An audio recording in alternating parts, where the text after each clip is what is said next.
Welcome back, everybody, to the latest episode of the Level Up Podcast. This is where you learn how to go from agent to entrepreneur. And we've got a great topic here today. It's just me and Greg once again back with you. And first of all, Greg, welcome back. Thanks so much. Yeah, thanks. Thanks for joining me today. Sometimes I get lonely without you. Well, we have some amazing guests, which we always love to have, but it's Yes. fun just to get in because I get to pick your brain on stuff and basically be the voice of the audience and ask the types of questions that we want to.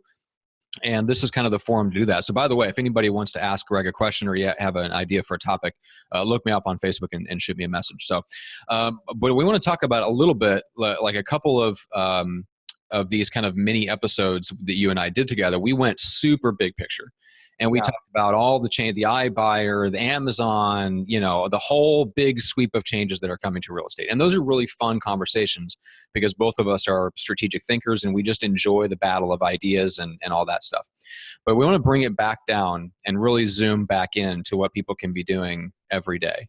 So let's start there. It's easy to get overwhelmed, but what should the average agent, the average team leader, the person that's running a real estate business from day to day, how do they cope with the changes while focusing on what they have control over? Yeah, focusing on what they have control over. That's I think a significant statement there. I think what's happened is there's so much noise, right? We know that that's nothing new.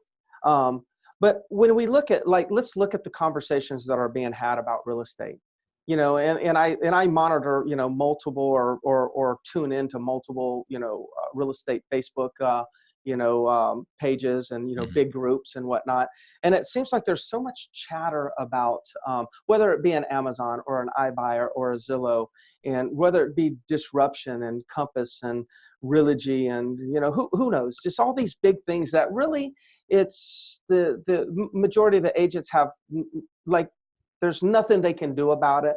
And it's probably more entertainment than it is awareness. Now, I say all that. I do believe an agent should be aware of changes that are shifting in the market. Oh, yeah. But what dawned on me recently as I'm working with my agents is that there's just an overwhelming amount of questions about big picture.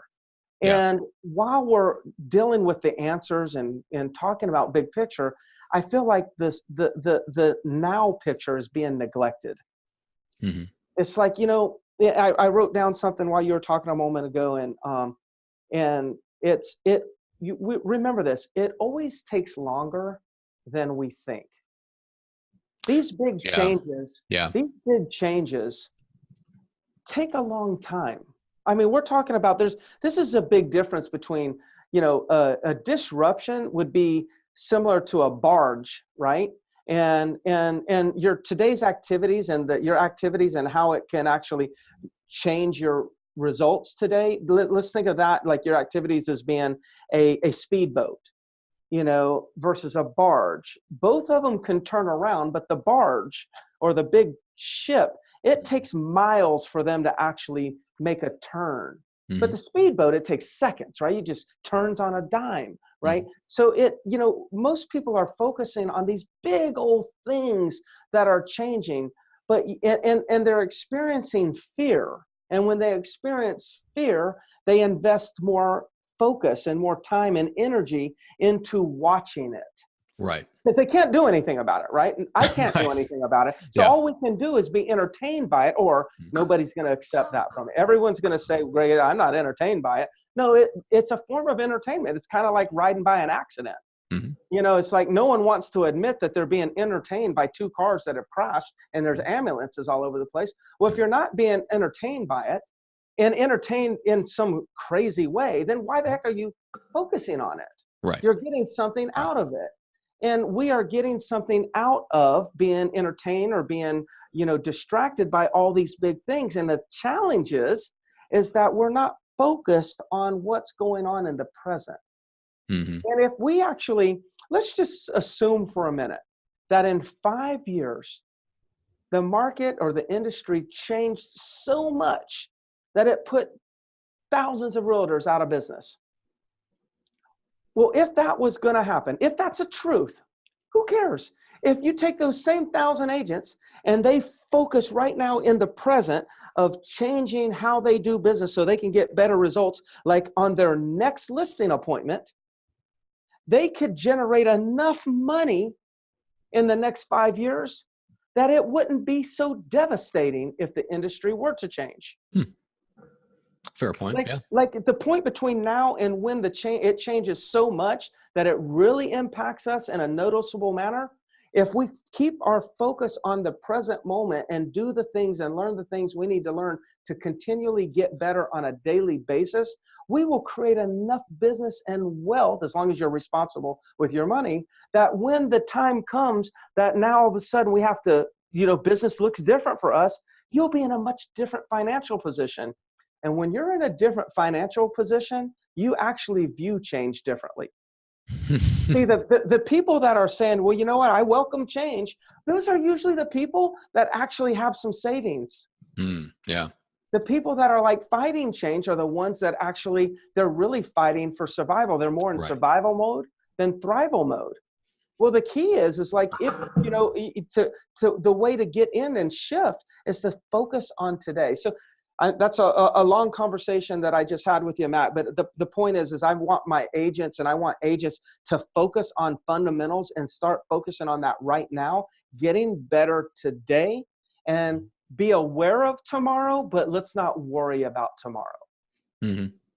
Yeah, there was something you said in the pre-show that I wanted to bring out and have you elaborate on, which was that a lot of times in those, even if some of those big sweeping changes come to pass and they affect the real estate industry in a drastic way, you pointed out something, which is that like at the end of the day, mostly what it affects is the types of conversations you're having with the prospect who's sitting across the kitchen table from you. And so elaborate a little bit on what you mean by that. Yeah. So, so when we look at massive change, okay, usually change doesn't mean you go in business, you're in business, or now you're out of business. Change just means that it requires a different conversation to thrive in the new business. So like, I think iBuyers would be a fantastic example, right?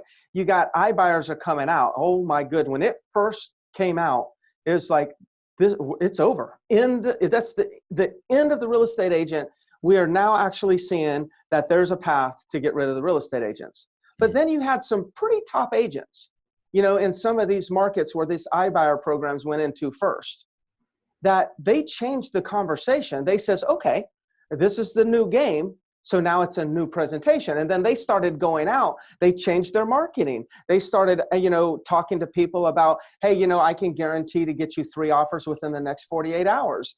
And then all of a sudden that got them into appointments. And then they sat there and they took a listing and then they submitted it to all these iBuyer programs. They fulfilled on that promise. Maybe the iBuyer bought the property. Most of the time they did not, but the person had actually secured the listing, made promises, delivered on those promises. That was a conversation that 3 years ago did not exist.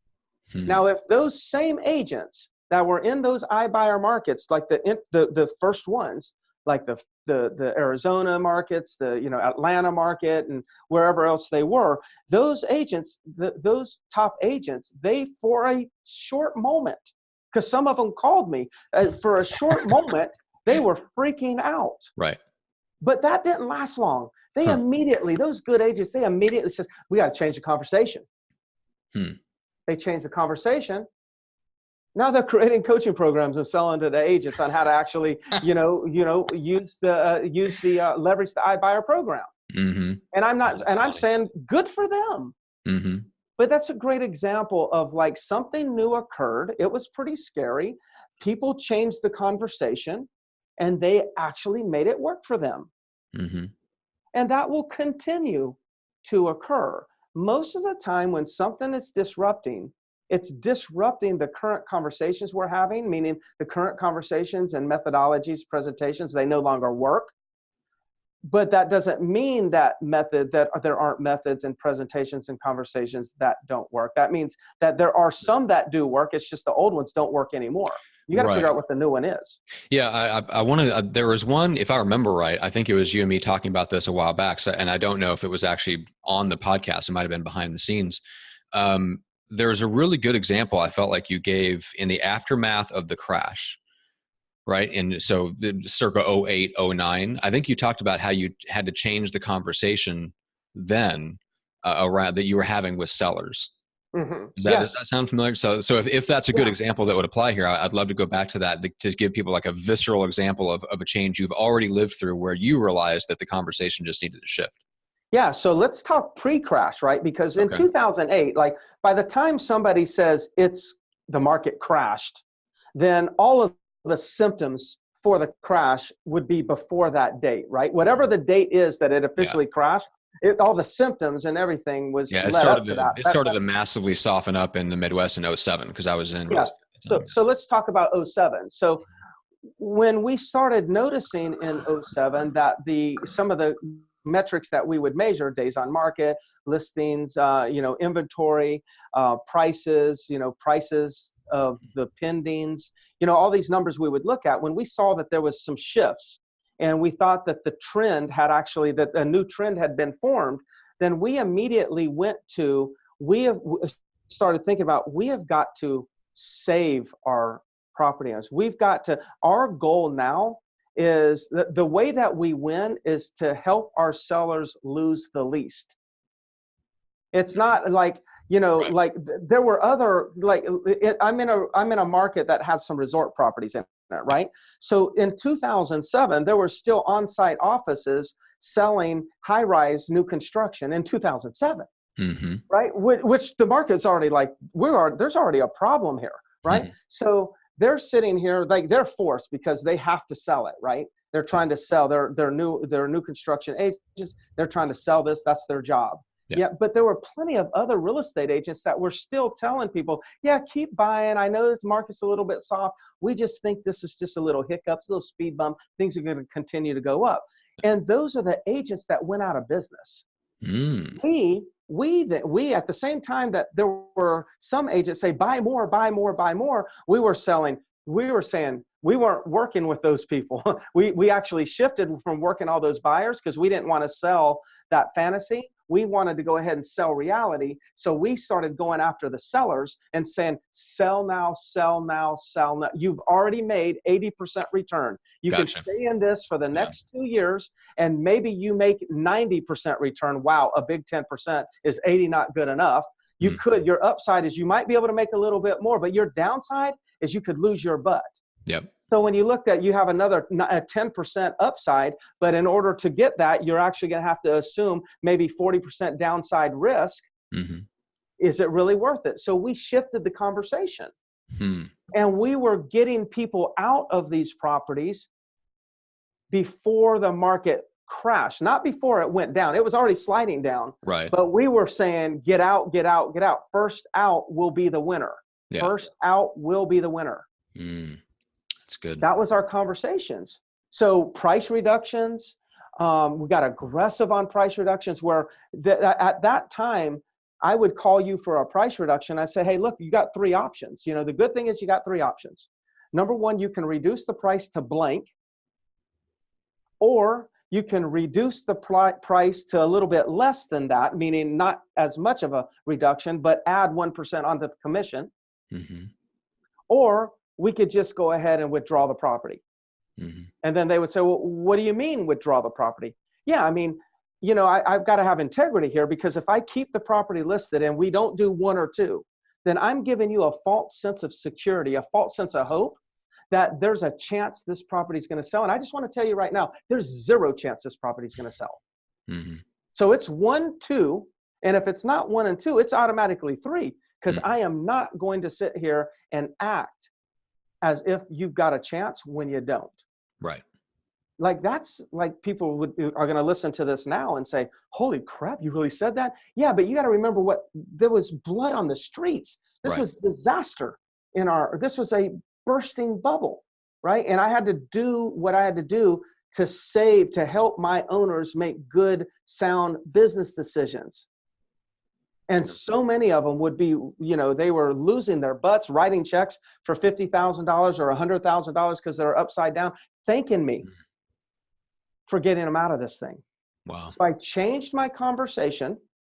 The industry major disruption. I changed the conversation, and because I changed the conversation, I captured more market share.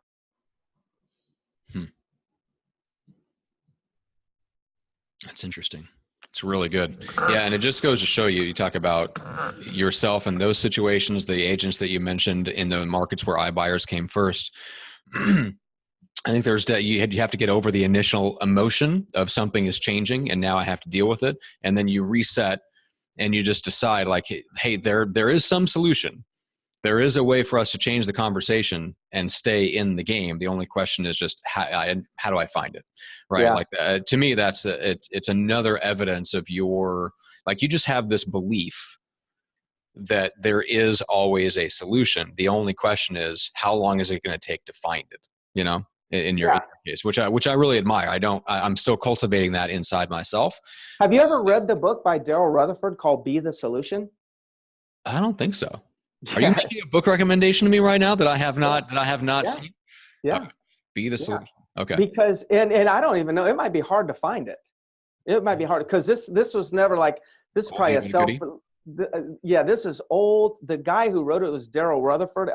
I hope he's still alive, but I think it was 100 when when I first met him, and me and Jeff Quinton and a few other guys, Thach Nguyen, we all hired him, and he personally coached us as a group. It was awesome. Really?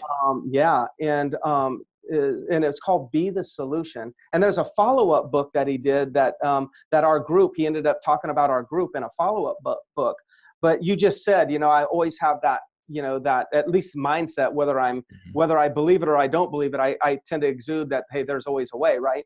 But I would say it's a little bit more deeply embedded than maybe most people would think. It's not manufactured based on, just like an affirmation I'm trying to convince myself. Yeah, exactly. No, it's rooted in me. If you notice in most of my signatures, you'll see Be the Solution in different places a lot of times. And that's when there's change, there is a solution. Right.